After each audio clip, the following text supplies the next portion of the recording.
Hola, muy buenas, ¿qué tal? Buenas tardes, buenas noches, buenos días, Juanma. Buenas. El hombre que siempre que lo veo huele a éxito.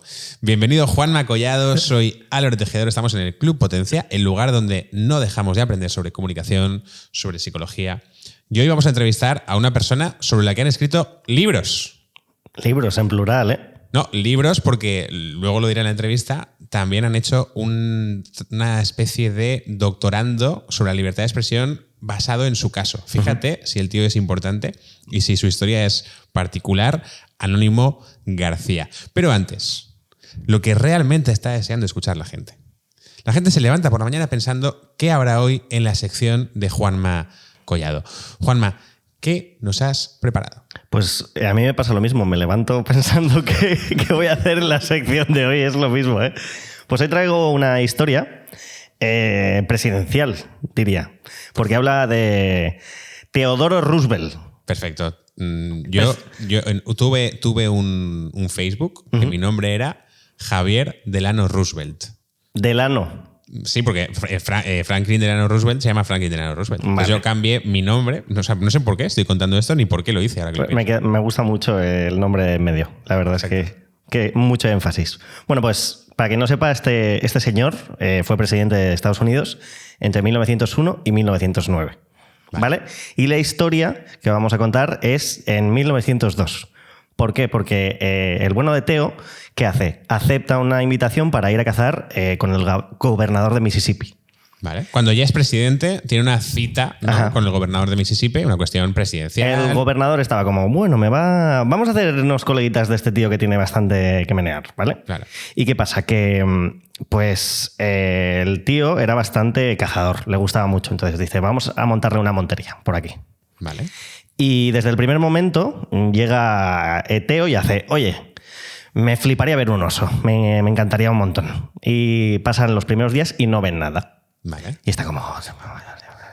Vale, entonces la montería de caza son varios días. O sea, Son varios días. Se fueron a pasar una temporadita juntos. Un ratito, estuvieron juntos. Y era, o sea, había un despliegue enorme. Habían como más de 50 perros, había gente a caballo, gente corriendo, un lío.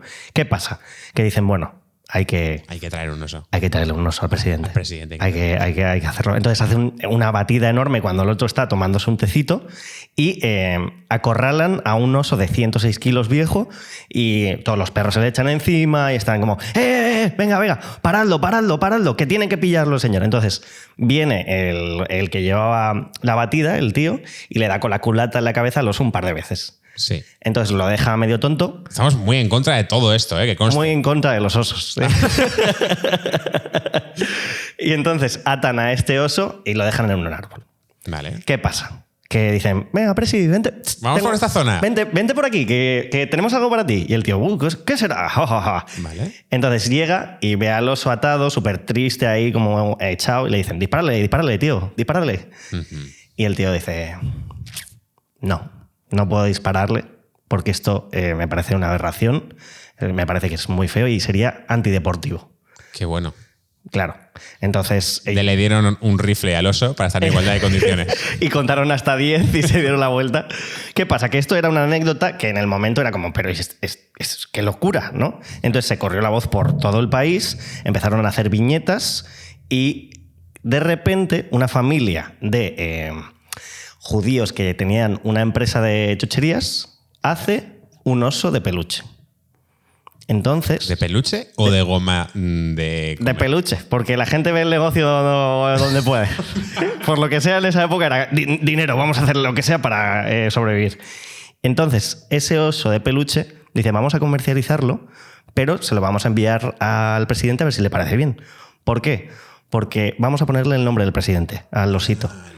Y entonces, Teddy. Exactamente. El osito Teddy. El osito, el diminutivo de Theodore, es Teddy y es Teddy Bear. Y de ahí nace el osito de peluche. Qué bueno, ¿a nadie se le había ocurrido antes? No, por lo que sea, Los osos. Pero te has fijado que has dado como pistas falsas con lo de que tienen una tienda de chucherías, porque yo, claro, pensaba que ibas a hablarnos de cómo surgieron los ositos de chuchería. Los Haribo, ¿no? Pero eso para la siguiente sección de Juanma. Lo que queríamos hacer era que quede claro que las cosas muchas veces no provienen de donde creemos y es interesante saber y conocer los detalles. Perfecto, yo creo que nos viene maravilloso para escuchar con un poquito de mente más abierta la historia de nuestro siguiente invitado. Vamos a ello. Hola, muy buenas, ¿qué tal? Estamos en el Club Potencia. Soy Álvaro Tejedor, pero eso es lo de menos, porque hoy me acompaña el maravilloso, a muchos niveles el intelectual, ¿no? Y una gran persona, Juanma Collado. Jolín. Pero por si eso no fuese suficiente, nos acompaña también Anónimo García. Muy buenas, Anónimo, ¿cómo estás? Hola, buenas Álvaro, buenas Juanma, gracias por tenerme aquí. Estoy muy bien y contento de que me deis este espacio. Qué bueno, estamos muy contentos de que estés aquí. Gracias por tu tiempo. Cuéntanos, para la gente que no te conozca, cuéntanos quién eres y por qué estás aquí sentado.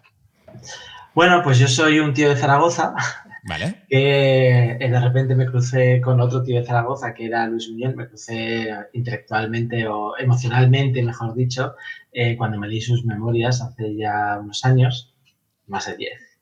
Y me inspiró mucho para traer lo que él hacía a la actualidad. No me refiero a sus películas, sino a su paso por París y su encuentro con los surrealistas y cómo pasó de la brutalidad o el garrulismo un poco aragonés, esto que he dicho con todo el amor, ¿no? Yo también soy aragonés, le he pasado por el filtro de los surrealistas, el Masfinolis, y que es una cosa maravillosa que es un humor muy vasto, pero a la vez muy sutil, ¿no? Si esto es la contradicción.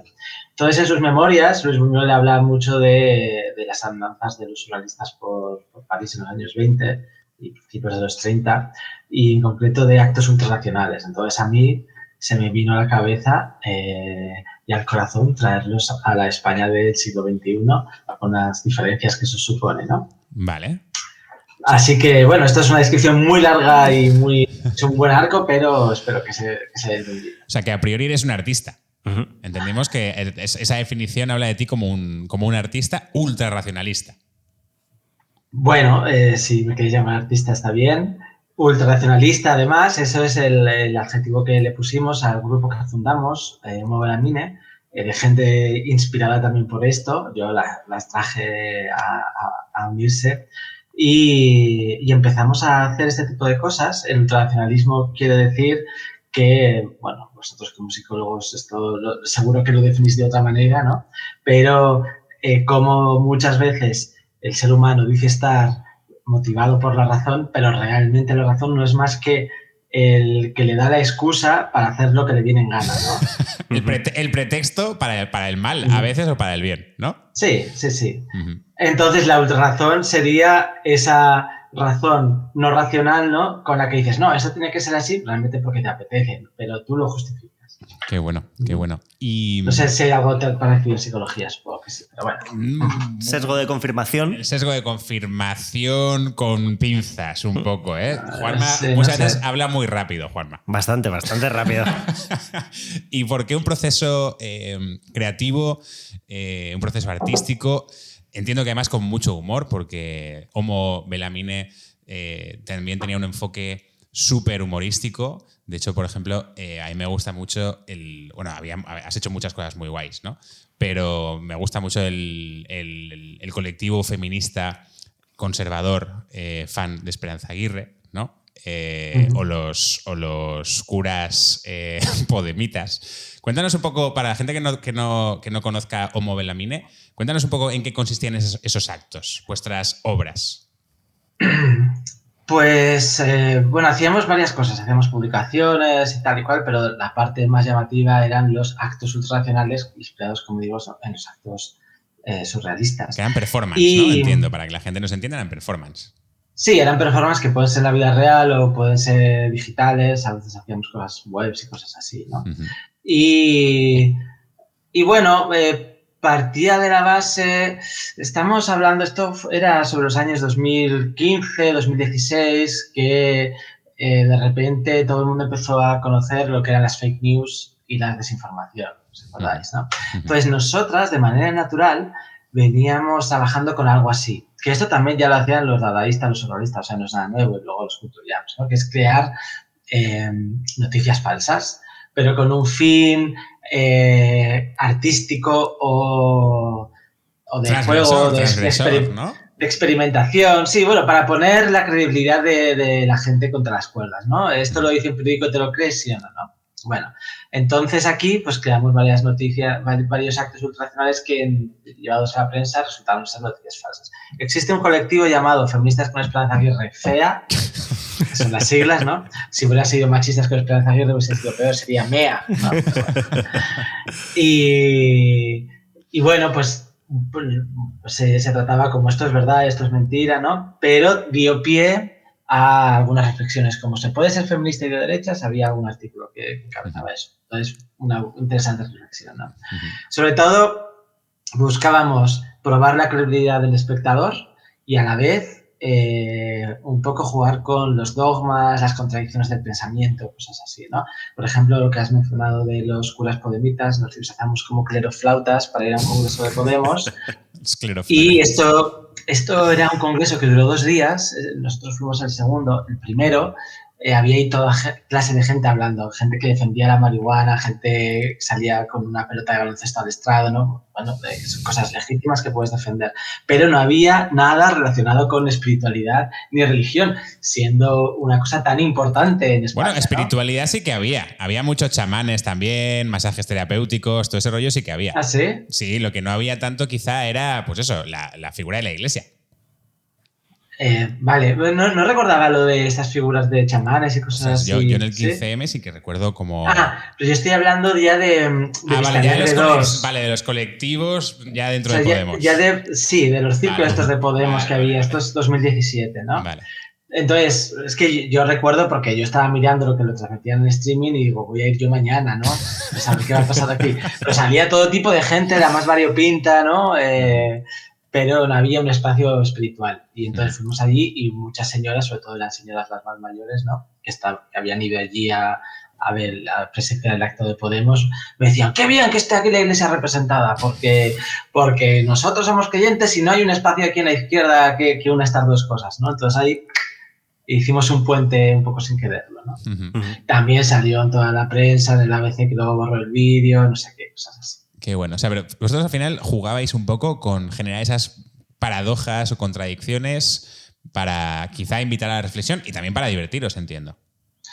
Sí, de hecho, el humor no es el objetivo principal. El humor es un subproducto de ir buscando, en plan, a ver, esta gente que, además, con todo esto de las fake news, llegamos a la vez a una nueva forma de dogma descontrolado, ¿no? De repente eso tiene que ser así, no sé si os acordáis, bueno, y todavía sigue, yo creo que se ha relajado un poco, pues en Twitter la peña metiéndose con alguien porque había osado dudar de, ¿no? Entonces, a la vez que todo esto, estábamos ante de nuevo un resurgir de los dogmas, pero distintos, no un dogma único que lleva a toda la sociedad, sino de repente grupos que ya te dabas cuenta que la vecina del quinto es que era tu peor enemiga, ¿no?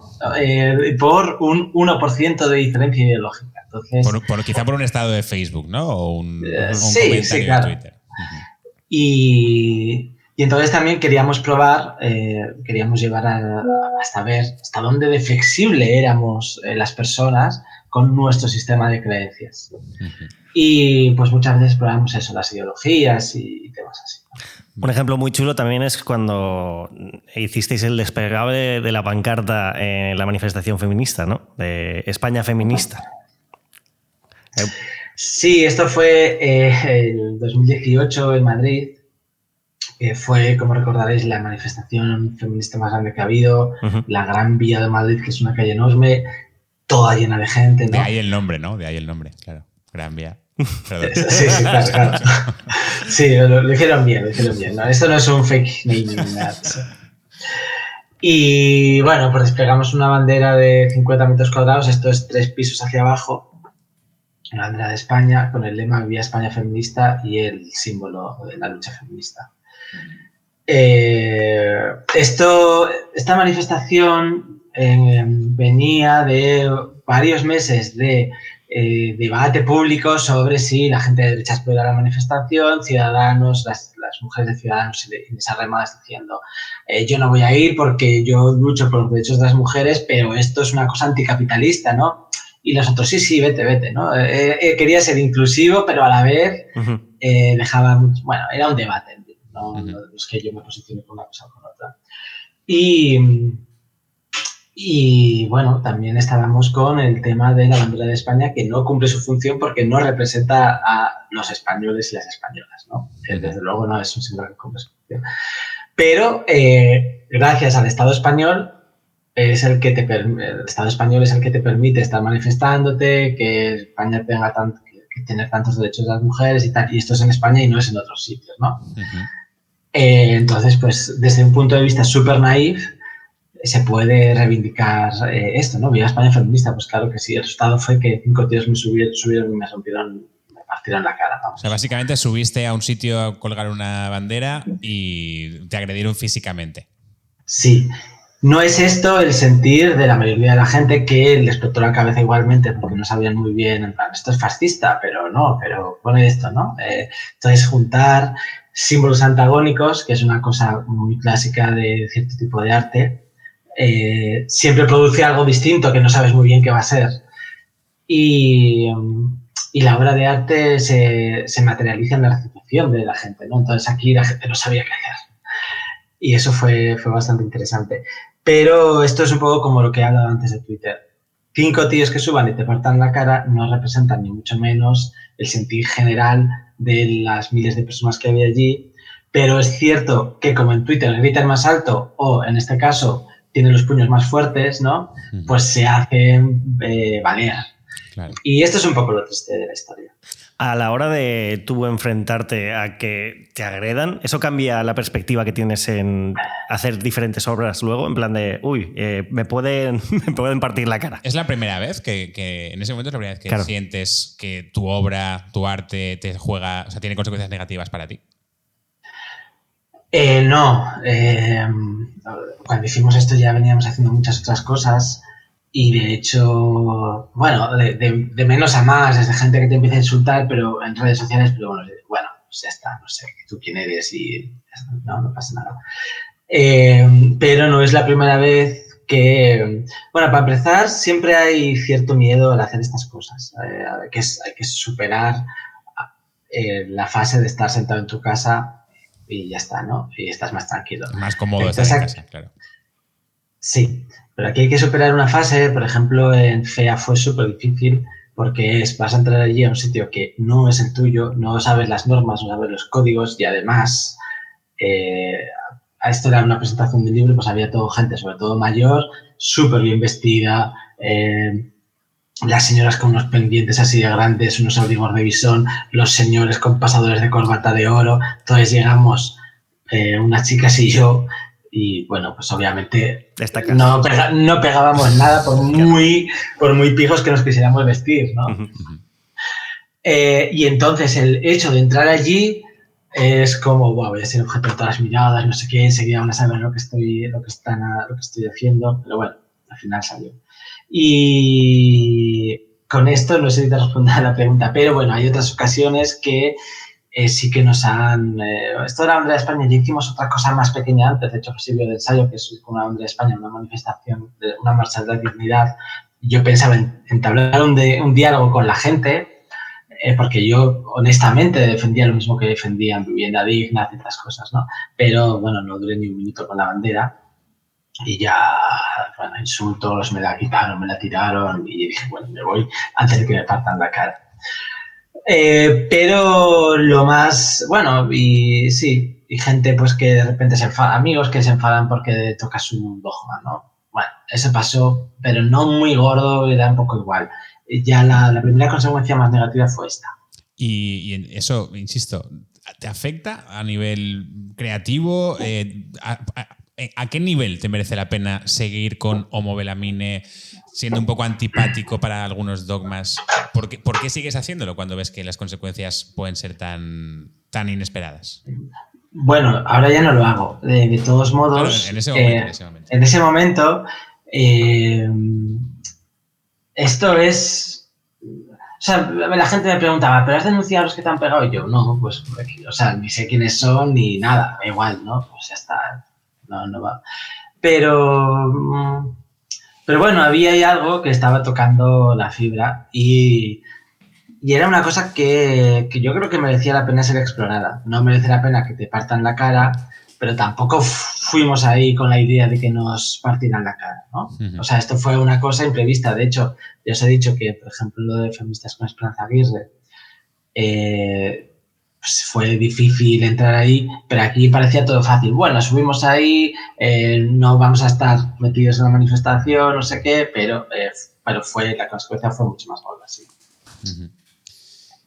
Después de eso, seguimos avanzando. Nos gustaría, sobre todo, no preguntarte lo que te han preguntado infinitas veces. La uh-huh. gente que no te conoce ahora va a flipar un poco, porque hacia donde lo queremos llevar es hacia la cancelación y hacia el efecto psicológico que tiene eso en la persona. Porque yo creo que en la sociedad hemos aprendido a cancelar, pero quizás no hemos pensado en lo que significa eso para la persona que sufre la cancelación. Para empezar, antes de meternos en materia, ¿tú te consideras una persona que ha sido cancelada? Sí. Bueno, perfecto. Cuéntanos muy brevemente, porque sabemos que esto estarás harto de contarlo, ¿por qué te cancelaron?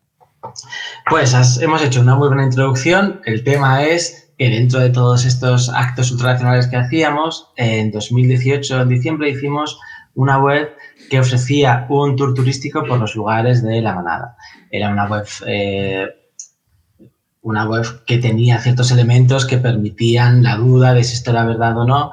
Y en cualquier caso era una parodia. Una crítica. Una crítica paródica al tratamiento informativo del caso de la manada, que fue en 2016, estábamos en 2018, habían pasado 2 años, en los cuales no había un día que no te cruzases con una foto, un artículo, algo de este caso, ¿no? Entonces, esto, la prensa básicamente se frota las manos porque tiene una telenovela fenomenal que genera unos debates morales en la población y además se suma a un proceso penal, y entonces tiene un montón de noticias cada día, en la forma de telenovela. Esto es yo creo que es importante, ¿no? Porque te deja con qué pasará, ¿no? ¿Les condenarán o no? Ahora ha hecho esto, de repente hay nuevos personajes, los detectives que no sé qué, ahora roba unas gafas, ¿no? Entonces, durante 2 años estuvimos así. Y para la gente que no sepa, en España seguro que lo sabe todo el mundo, pero para la gente que igual no es de España, que nos escuche, la manada es como la etiqueta que se le puso a una experiencia horrible que vivió una chica que fue abusada por un grupo de gente, y que es verdad que hubo mucho tiempo donde los medios de comunicación estaban constantemente, de una manera muy amarillista, dándole vueltas constantemente, y si no me equivoco, hasta invitando a los violadores a programas de televisión, entrevistándoles y de todo, ¿no? Creo que eso no, pero bueno, puede ser que su abogado sí. En cualquier caso, es que eso es lo de menos. O sea, yo creo que invitan a su abogado, tiene derecho a defenderse quien sea, ¿no?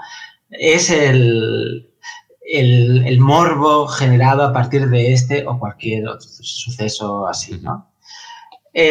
Total que... Bueno, hicimos esta web, duró 3 días en activo. Los 2 primeros días yo estaba mirando Twitter qué pasaba. No, ¿esto qué es? ¿Esto es una broma? ¿No? ¿Es real? Tal. La gente escribía, me quiero apuntar. Había un formulario, me quiero apuntar, no sé qué. Al tercer día, todos los medios de comunicación, la prensa, la radio, la televisión, se volvió viral, lo hicieron en masa, pero ya lo adjetivaron. La denigrante ruta, el vil, un tipo que se quiere lucrar con no sé qué, ¿no? Y entonces ya la interpretación no fue ambigua, sino que ya fue única. Y era, esto es horrible y hay un tío que se está lucrando, ¿no? Entonces, en ese momento cambiamos la web y pusimos un desmentido que aclaraba de lo que se trataba. Uh-huh. Y con una frase que creo que es bastante relevante, que era todo es cierto si hay una masa de personas suficiente dispuesta a creérselo, ¿no? Uh-huh. Y entonces, pues el Tour de Granada se volvió real, porque ya había una masa de personas suficiente dispuesta a creérselo. Total, que ya por hacer la historia corta, después de esto fui denunciado y condenado hasta el Tribunal Supremo. Esto significa que la denuncia es firme, a 18 meses de cárcel y 15.000 euros más costas. El proceso judicial en total ha costado 31.000 euros, que creo que he acabado de pagar ahora 4 años después. Entonces, bueno, y sigue abierto. Ahora está en el Constitucional. ¿Y por qué te condenan exactamente? Porque al final tú lo que haces es abrir una web de alguna manera satírica sobre el cómo se está contando una historia, ¿no? Cómo se está viviendo una historia a nivel mediático. ¿Cuál es la condena?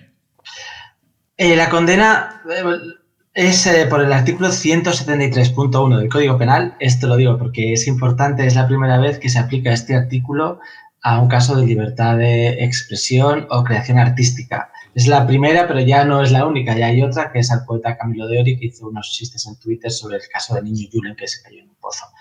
Entonces, aquí estamos abriendo una puerta un poco difícil. Este artículo está destinado a casos de torturas leves, ¿no? Por ejemplo, esto es la jurisprudencia que se aplica en mi condena, ¿no? Por ejemplo, un tipo que obliga a prostituirse a una mujer y le sumerge la cabeza en el río varias veces y la amenaza con arma blanca, ¿no? Es trato degradante.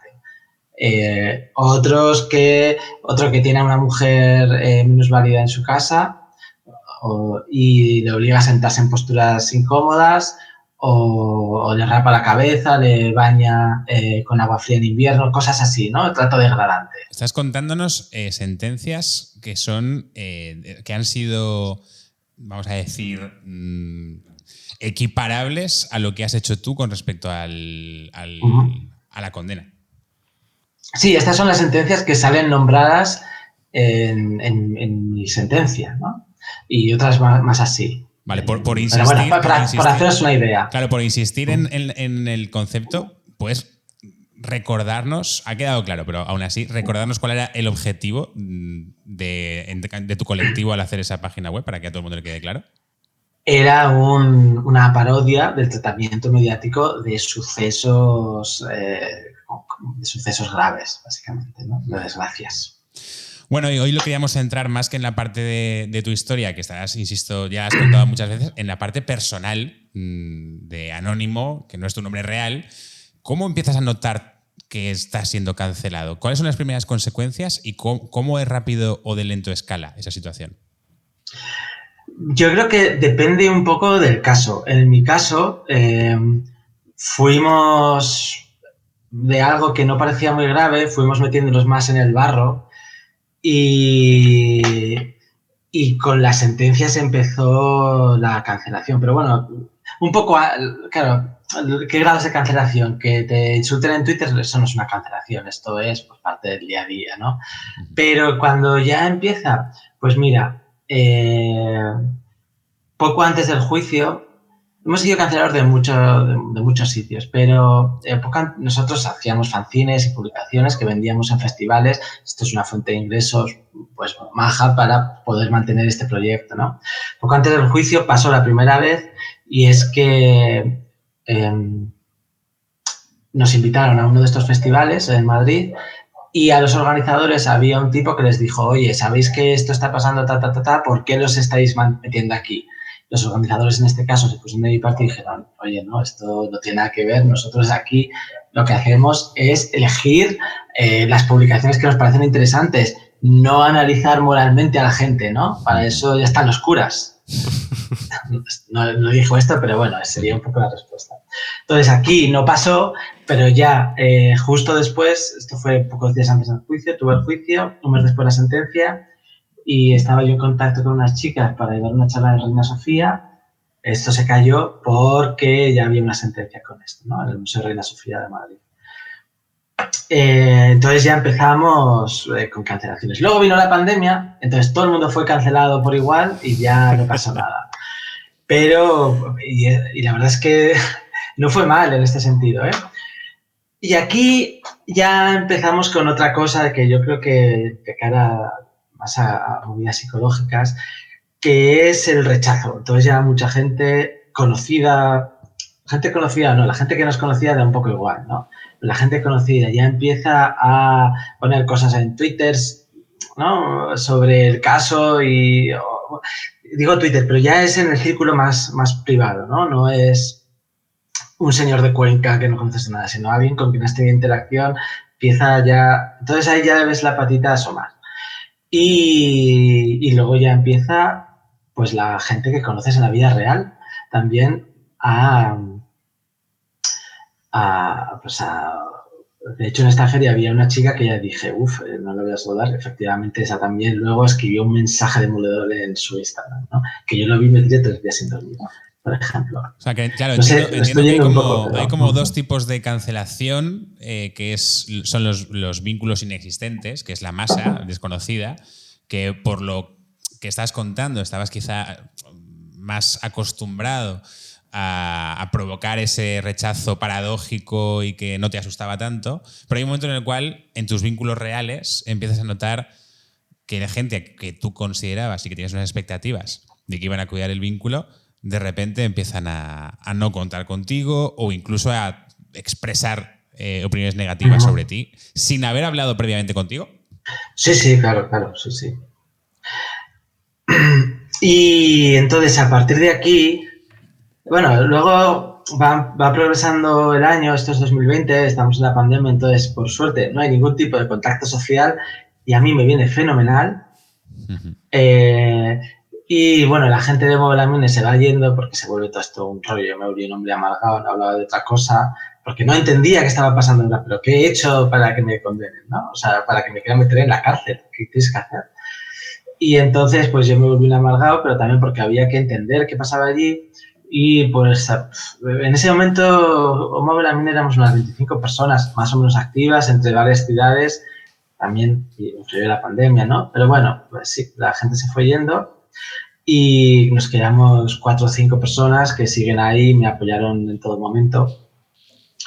Y esto iba contando, bueno, porque fue avanzando el año y el momento más grave para mí fue la sentencia del Tribunal Supremo, que validaba las sentencias anteriores y, como he dicho al principio, esta era firme. Es decir, ya tienes que empezar a pagar y ya tienes que ver si vas a la cárcel o no. No fui a la cárcel porque era mi primer delito, no sé qué, no sé cuál. Bueno, delito entre comillas, ¿no? Pero había que empezar a pagar. Entonces, yo no iba a la cárcel a condición de que pagara, de que pagara 15.000 euros. Y las costas, si no las pagaba, no iba a la cárcel, pero me embargaban. Pero bueno, o sea que la gente me felicitaba, qué bien, no vas a la cárcel, pero de repente tenía una deuda contraída de la noche a la mañana enorme. A todo esto, durante 2020, yo trabajaba en Greenpeace en temas de libertad de expresión y desinformación, precisamente, ¿no? Llevaba 8 años currando allí y con la primera sentencia me abrieron un expediente, con la segunda me despidieron. Esto fue en junio de 2020. Entonces, bueno, y el director general, voy a contar las cosas malas porque luego también ellos han mentido sobre mí, ¿no? Sí. Entonces, el director ejecutivo cogió a todo el staff cuando me abrieron el expediente y lo contó a todo el mundo. Yo no estaba presente, me pidieron permiso a la vez que lo estaba haciendo, ¿no? Yo estaba fatal en aquel momento de la primera sentencia porque no entendía nada. Luego a esto se añade la gente que te desprecia, pero es peor todavía la gente que te quiere y te sigue queriendo, ¿no? Entonces no entienden nada. ¿Qué podemos hacer? ¿Esto qué es? ¿Qué significa? ¿Qué podemos ayudarte? Me hacen preguntas a mí que yo no sé responder porque aquí ya este barco no lo pilota nadie más que un funcionario que lo que quiere es irse pronto a casa y tu vida depende de eso, ¿no? Y bueno, pues yo estaba fatal porque no entendía nada. Me pone en una sala el director de cuidado de las personas, que así se llama el departamento, y me dice que me van a abrir este expediente, que es una investigación, es decir, un juicio paralelo por parte de gente con la que me he encadenado en centrales nucleares, por hacer una metáfora, ¿no? Y bueno, a la vez metáfora estaba... no, o sea, algo que, sí. O sea, que al final estabais ahí peleando durante muchos años y tú contabas con que estabais en el mismo barco. De repente, sí, eso es. De repente se pone en duda, oye, tío, que hemos decidido que igual no te queremos en este barco. Por algo que no tiene que ver con tu relación, en este caso con Greenpeace, ni con ellos. Por algo que es totalmente ajeno. Y encima sí, sobre claro, libertad de expresión también, que es como más INRI, ¿no? Para ello. Sí. Claro. Claro, porque dices, mira, es que eres accionista de Endesa, pues no puedes ser trabajador de Greenpeace y a la vez accionista o miembro del consejo directivo de Endesa, ¿no? Pues obviamente no. Y está fenomenal. Pero aquí son dos cosas que no tienen nada que ver. Pero bueno, estamos en el ámbito de la moralidad, entonces ya es otro tema. Total, que venía contando todo esto porque el director ejecutivo luego me pidió disculpas, pero en ese momento lo dijo delante de toda la gente. Entonces era una cosa de mi vida privada que yo podía elegir si decir o no. Entonces yo le dije al director de cuidado de las personas que lo podía decir, pero lo hicieron sin mi consentimiento y sin mi presencia. Entonces yo no sé qué se dijo, porque es un tema muy complicado, como que se dijo, si se lo dijo bien, no. Entonces yo a partir de allí, ya en mi trabajo, yo no sabía qué sabía la gente, qué opinaban, si lo sabían bien o no. Y entonces aquí empieza la paranoia. Porque ya no sé cómo, ya empiezo a no saber cómo relacionarme con la gente, ¿no? Claro. Y entonces, he dicho antes lo del rechazo de esta gente, pues para mí es una cosa de sospecha y de paranoia total, y por eso también me vino bien la pandemia, porque se acabaron todas las relaciones, ¿no? Y hay otro tipo de paranoia, no lo sé, quizá, y es en ese caso la paranoia venía de qué saben y qué no saben. Quizá también aparece, Anónimo, otro tipo de paranoia de este me quiere o esta me quiere, pero igual me quiere solo cuando estoy delante y luego opina negativo sobre mí cuando está en otros círculos. ¿Eso también aparece, ese tipo de duda?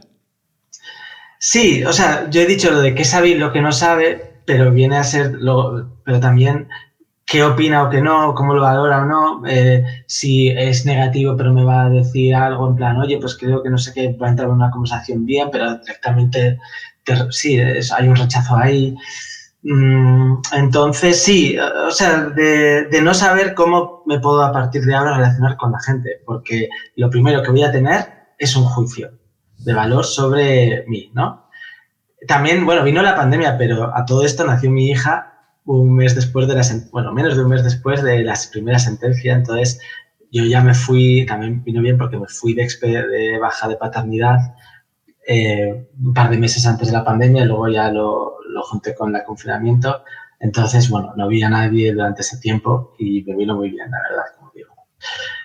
Que también Greenpeace me despidió en medio de mi baja de paternidad, o sea que también tiene INRI, ¿no? Qué fuerte, qué fuerte. Y vamos un poco al futuro y luego retomamos, si os parece, el pasado. ¿Cuál es el proceso de vuelta a la sociedad? Es decir, ¿cómo es para ti decir, bueno, ya ha pasado la tormenta, he perdido 30 amigos, pero quizá ahora que ya no hay tanto ruido, la gente vuelve a quererme, me vuelven a invitar a sus cumpleaños? Ese proceso de vuelta a la sociedad o incluso al mercado laboral, ¿cómo ha sido para ti?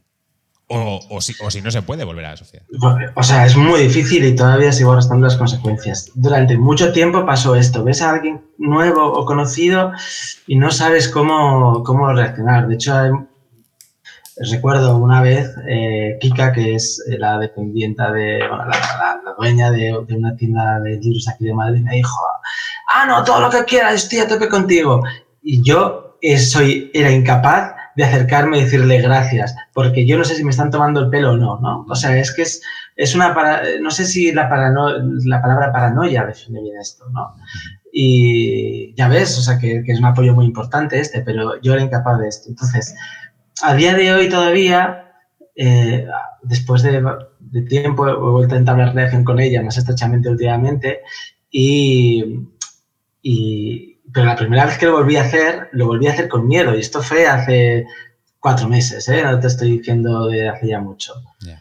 Entonces sigue eso ahí, en plan, bueno, que va Homo Belamine, que va a pensar, no sé qué. Esto lo he comentado con más gente de Homo Belamine. Y ya si ves que ponen cara rara dices, ¡buah! Pero si dicen, sí, qué bien, y ya es como un descanso, ¿no? Menos mal.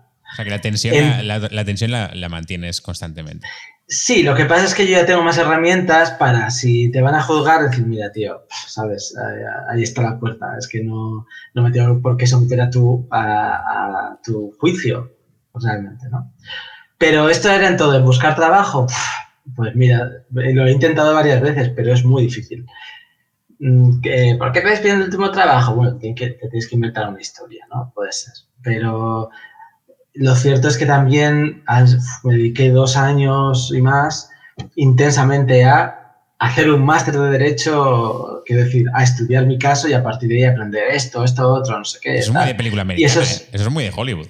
De yo me defiendo a mí mismo, ¿no? Y llegas súper mazado, además. Llegas súper fuerte. Total. No es que yo me haya defendido en los tribunales, yo tengo mi abogado, ¿no? Pero mi abogado hace su escrito para el tribunal, para el juzgado y ya está, sino que, en plan, ¿por qué esta sentencia? Yo fui el que descubrí que esto era la primera vez que se aplicaba, que ese artículo era la primera vez que se aplicaba a un caso de libertad de expresión, ¿no? Mi abogado ni siquiera se dio cuenta de eso. Pero bueno, yo me la tuve que leer concienciadamente 10 meses después de que me la pusieran, porque era incapaz de hacerlo antes, ¿no? Cuando tuve un poco de fuerza. Y bueno, pues ver a ver qué pasaba con todo esto, realmente. ¿Pero te has vuelto a incorporar al mercado laboral? No. El año pasado estuve pensando qué hacer. Al final, mucha gente me pregunta, ¿y ahora después de Mover a Mine qué? Bueno, hemos abierto una editorial que se llama Aguas Mayores, es un proyecto serio, como veis por el nombre. Y bueno, pues esperamos por lo menos sobrevivir haciendo libros. Así que veremos. Y si no, pues tendré que trabajar. Qué bueno. ¿En qué ha cambiado Anónimo después de esta experiencia? ¿Cómo eras y cómo eres? Pues siempre me gusta decir que he pasado de ser un idealista a un cínico. Pero soy un cínico de pacotilla, porque realmente lo que quiero es que me vuelva a aceptar la sociedad, ¿no? Entonces, un cínico de verdad no diría esto. Pero bueno, sí, no sé. Claro, yo antes pues trabajaba en Greenpeace, tenía bastante conciencia sobre ciertas cosas que luego dices, pero esta gente... O sea, a ver, siempre que hablo de Greenpeace hago una puntualización y es, creo que su labor sigue siendo muy importante y la gran mayoría, el 95% de las personas que trabajan allí me apoyaron o sembraron una duda, pero dijeron, aún así creo que esto es desmerecido, ¿no?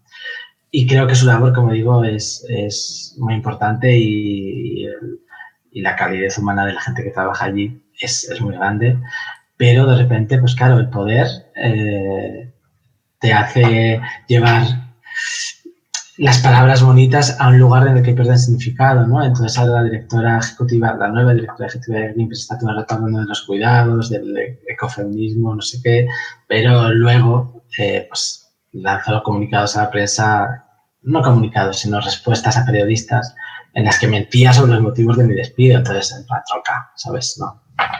Y ahí es cuando me enfadé con Greenpeace, porque antes seguí siendo socio, incluso me despidieron, pero fui socio un par de años todavía, hasta que ya, pero a ver, tonto no soy tampoco. Sí, pero antes has hablado, por ejemplo, de que ahora tienes más herramientas para, de alguna manera, gestionar el juicio de la gente. Entiendo que dentro de esas herramientas, además de herramientas emocionales, también habrá herramientas de asertividad, ¿no? Porque entiendo que habrás tenido muchas conversaciones incómodas con gente que quizás sí te ha planteado su punto de vista y no te ha gustado y tú has tenido que defender por qué hacías las cosas o cómo te has sentido o la desproporción. Con lo cual, ¿qué herramientas son las que consideras que has desarrollado para ser el anónimo que eres ahora?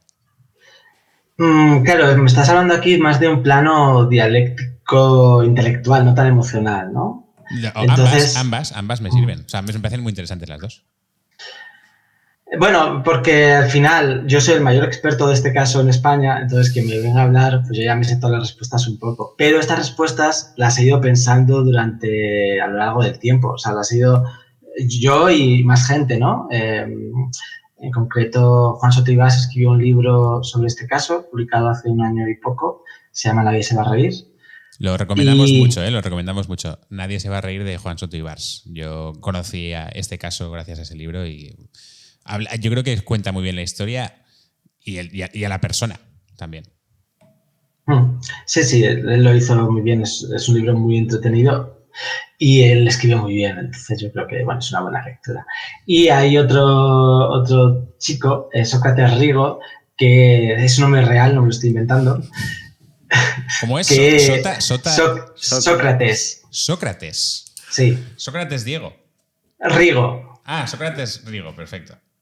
Que él está haciendo, pues desde hace ya 3-4 años, una tesis doctoral sobre este caso. Entonces, entre uno y otro y más gente, pues hemos estado pensando mucho sobre los porqués, el tal, la moralidad, la censura, bla, bla, bla. Y entonces, bueno, cuando alguien me viene a preguntar, pues yo un poco ya más o menos, ya he tenido esta conversación antes, ¿sabes? Pero sobre todo me permite descubrir las falacias, porque las falacias son el día a día de nuestro debate social, ¿no? Y las encuentras a todos los niveles, a nivel político, a nivel de medios de comunicación, a nivel de persona que discute en Twitter. Y las falacias se distinguen de las mentiras, de que alguien puede estar cometiendo una falacia sin saberlo. Una mentira tú sabes que la estás haciendo, pero una falacia no. Y bueno, pues sí, las falsas dicotomías, como ¿estás a favor de los agresores o estás en no sé qué? En plan, no, bueno, puedo estar en contra de las agresiones, pero decir otras cosas como, pero hay que asegurarse que los derechos de las personas en un tribunal se cumplen, ¿no? Por muy abominables que sean. En fin, cosas así. No sé si esto explica un poco. Y luego, pero bueno, sí, he tenido... A la hora de contarle esto a gente nueva que me interesaba que estuviera cerca de mí, ha sido difícil, ¿eh? O sea, en plan, ¿cómo les meto el tema? Entonces les cuento todo un rollo de, mira, yo hacía esto, no sé qué, no sé cuál, y entonces me pasó esto. Entonces cuando ya he caído bien, te digo, mira, y ahora... ¿Has hecho amigos nuevos? ¿Amigas nuevas? Sí. Pero... eso, ya veo, si hay un juicio irracional, ¿no? Pues no hay nada que hacer. Si hay un debate interesante, pues entonces sí, yo te puedo contar. Y sí, he hecho amigos y amigas nuevas muy buenos. ¿Has recuperado gente que te censuró, que te canceló y luego ha vuelto quizá arrepentido o arrepentida? Es que no sé por qué iba yo a querer estar tampoco cerca de esas personas. Bueno, arrepentido nadie se ha arrepentido. En todo caso, se acercan, no dicen nada, ¿no? Pero igual, ¿no te lo has encontrado, el arrepentimiento en nadie? No. Qué injusto tiene que ser eso, ¿no? Que nadie haya cambiado una postura. Es que sí, no... O sea, de esas personas ya pierdo el contacto. Alguien igual viene, hola, pero bueno, no nadie se ha arrepentido, ¿no? Como tal. ¿Sientes que ya no eres un cancelado? ¿Ya no te sientes un cancelado? No, mira. Os he dicho ya la primera vez que nos cancelaron de un festival. Esto ha pasado desde entonces, llegó la pandemia, no hubo festivales, se volvió a convocarse festivales hace un par de años. Desde entonces, en cada festival o algunas charlas que he dado, esta misma persona siempre escribe a los organizadores y les dice, oye, estáis contratando a este no sé qué, no sé cuál, y les pide explicaciones, ¿no? Que es alguien que no tiene nada que ver, ¿no? Una charla que di en Murcia sobre André Breton, este tipo vive en Galicia, sé perfectamente quién es, no digo el nombre ni lo dijo nunca públicamente, ¿no? Entonces, ¿qué tienes que ver tú aquí, no? De nuevo, es lo mismo de antes.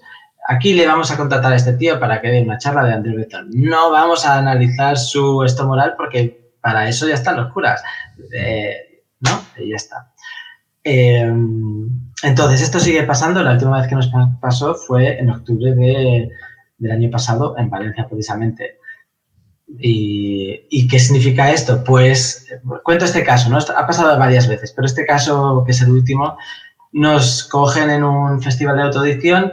Este tipo escribe a los organizadores y al centro que nos acoge, en este caso era el IBAM, el Instituto Valenciano de Arte Moderno, y entonces los organizadores, para no meterse en líos, nos cancelan. Entonces, ¿qué pasa? Pues que me tiro ya 2 días enfadadísimo porque digo, otra vez, es que es imposible pasar páginas. Estoy hablando ya de 3 años después, ¿no? Y a ver qué hacer para que nos vuelvan a admitir. En este festival nos admitieron al final, ganamos 600 euros. Bueno, no netos porque hay que pagar impresiones y tal, pero bueno, que es un dinerillo que dejas de tener. Y entonces les escribí, mira, sé quién es, pasa esto, ¿no? Le di un poco estas razones, pero dijeron, no, en áreas de la inclusión y la seguridad y la concordia te tenemos que cancelar. En plan, ¿esto qué es, no? Pero ya, pues, empecé a hacer un plan de ataque en escala, ¿no? Lo primero fue escribir a varias personas dentro del mundo de la cultura que escribieran a los organizadores en plan, esto está mal, no hay motivo para cancelar, y ya con esto nos volvieron a admitir, ¿no? ¿Has aprendido algo de esto? ¿Has aprendido algo de la experiencia o realmente es una putada y ya está lo que te ha pasado? Sí, hombre, yo creo que he aprendido muchas cosas y creo que podría servir a mucha gente para aprender también, ¿no? Hay muchas personas que me han dicho, después de lo que os pasó a ti y a Camilo, que es el otro chaval que han condenado también por este artículo, yo ya de repente dejo de escribir muchas cosas que escribí antes en redes sociales, ¿no? Porque no se puede saber. Y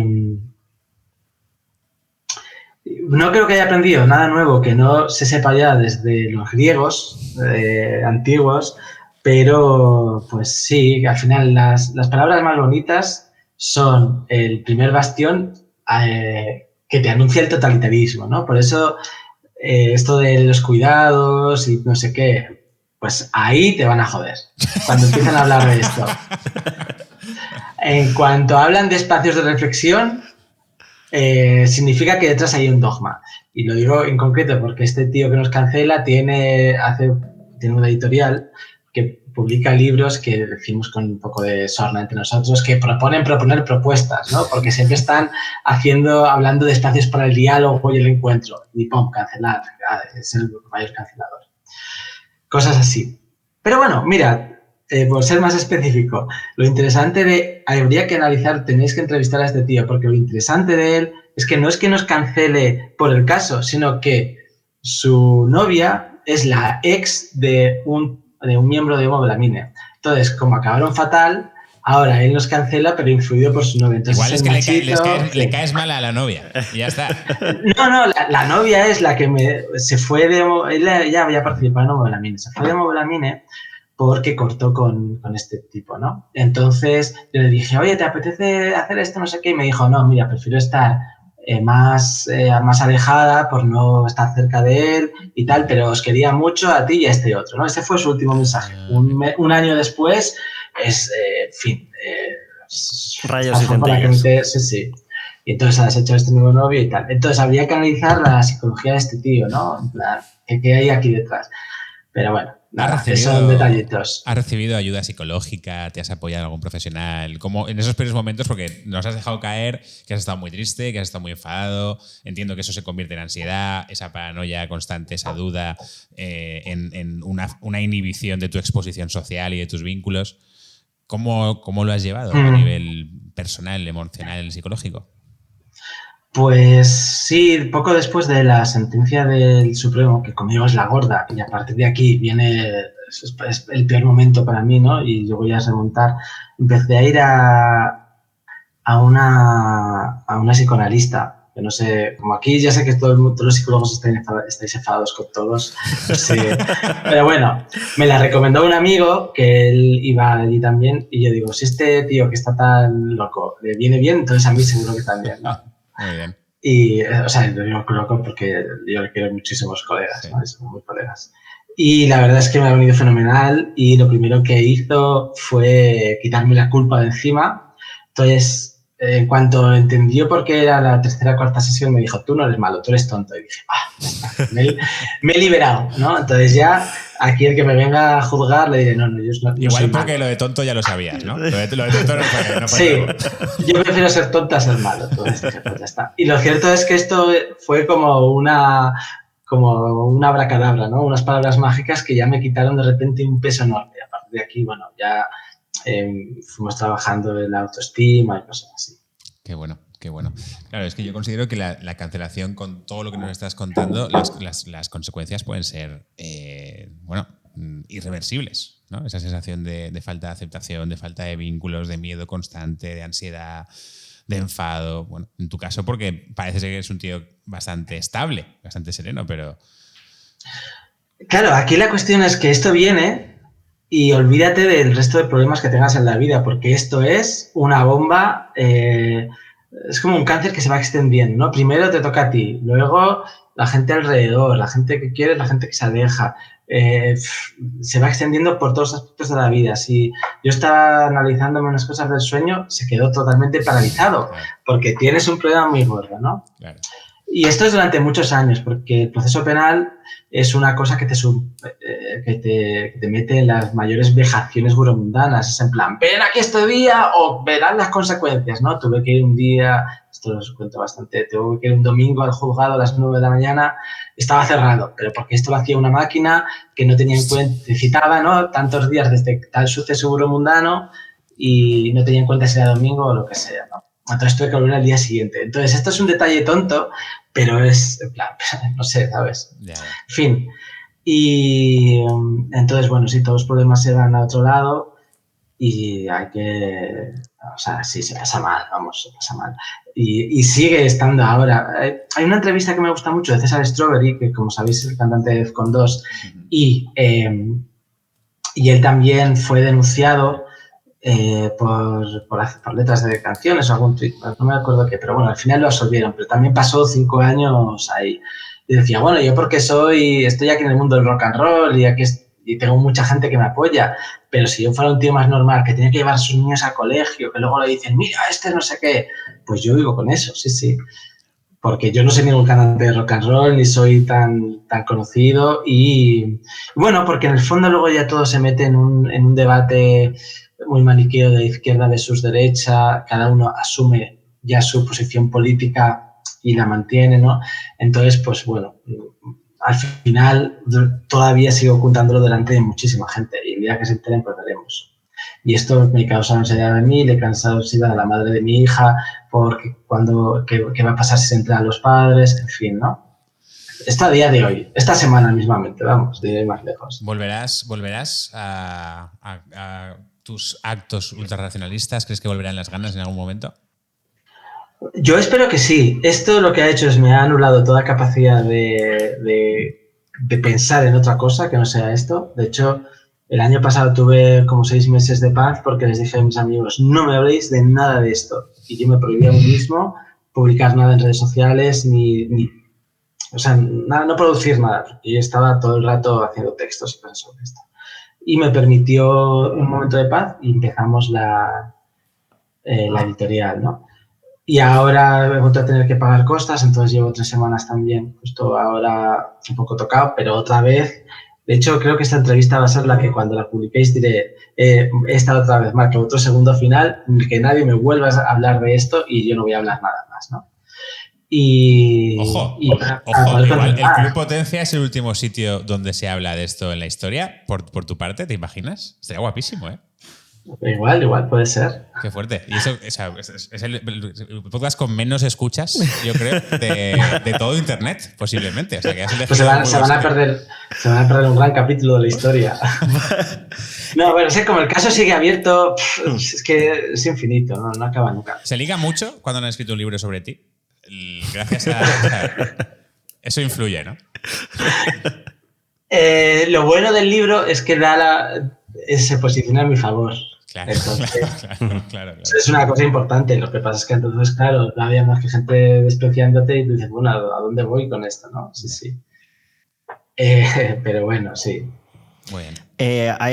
Después de todo el proceso que tú has vivido y que estás viviendo, si alguien empezase a ser cancelado ahora, ¿darías algún consejo a esa persona de qué se va a encontrar o algún consejo de cómo gestionarlo? Pues mira, precisamente hace un par de semanas me escribió un chico que también ha sido cancelado y me estuve preguntando qué hacer, si poner un seudónimo, si no, cosas así. Y bueno, la respuesta es que te tienes que sentir tú bien. O sea, él quería poner con su nombre, pero claro, no quería que eso significase que no lo cogieran, ¿no? Entonces yo le dije, bueno, pues puedes empezar a actuar con un seudónimo y que tú te vayas ganando confianza. Y una vez que tengas confianza, también habrá pasado un poco más tiempo, ya vuelves a tu nombre real, porque es que si no, la exposición es muy grande, ¿no? Y sobre todo también decir que haya una persona que proteste. Esto es como los 5 tíos que subieron a pegarme o las 1000 personas que hablan en Twitter de lo que sea. Esta gente no es representativa de nadie, no representa ni a las mujeres, ni a los derechos humanos, ni a la humanidad, pero hablan en nombre de todo esto, ¿no? Y hacen mucho ruido también, ¿no? Hacen mucho ruido. Eso es.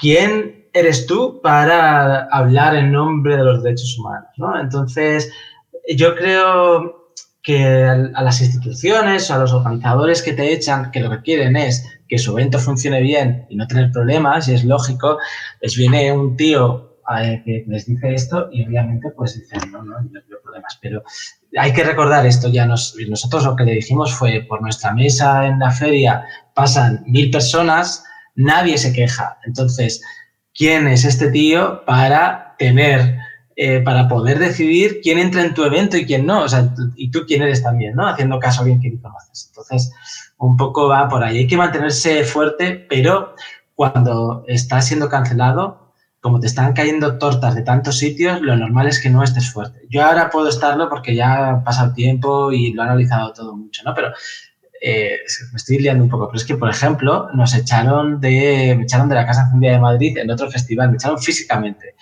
Yo ahí ahora lo pienso y digo, no, o sea, me hubiese quedado por el mismo tío de siempre, ¿eh? Pero entonces decían, bueno, pues no quiero problemas, quiero llevarme bien con esta gente, fin, pues ya está, ¿no? Pero me echaron físicamente de ahí y prohibieron vender la publicación que hicimos sobre el caso, además, ¿no? Entonces Entonces me fui, ahora me hubiese mantenido más firme. ¿Lo volverías a hacer y con esto cerramos? ¿Volverías a hacer la web? Sí, creo que se aprende mucho. Yo he aprendido mucho, lo he aprendido en carnes, pero creo que quien llegue a este caso con la mente abierta y con ganas de desaprender tal vez, puede sacar muchas conclusiones sobre el mundo actual, ¿no? Y sí, bueno, creo que ya que está hecho, eso tiene su validez. Y sí, podría volver a hacerlo, sí. Bueno, pues Anónimo, muchas gracias. ¿Has estado cómodo? ¿Has estado a gusto? Muy, muy cómodo. Me has hecho las preguntas más pertinentes y además lo que decías, no hemos repetido lo que siempre suelo repetir, ¿no? Hemos hablado de las cosas más generales porque hay que poner el contexto, pero después hemos ido por otros temas muy interesantes. ¿Te atreverías a decir que soy el mejor entrevistador y posiblemente el más sexy que has visto nunca? Sí, lo que no sé es si de España o de España y Andorra. Eso es lo que no tengo claro. Muchísimas gracias por tu tiempo. Juanma, ¿algo que decir? Pues que ánimo y que sigas, tío, que me parece muy guay todo. Muy contentos de que estés tan fuerte y con muchas ganas de volver a escuchar cosas creativas tuyas.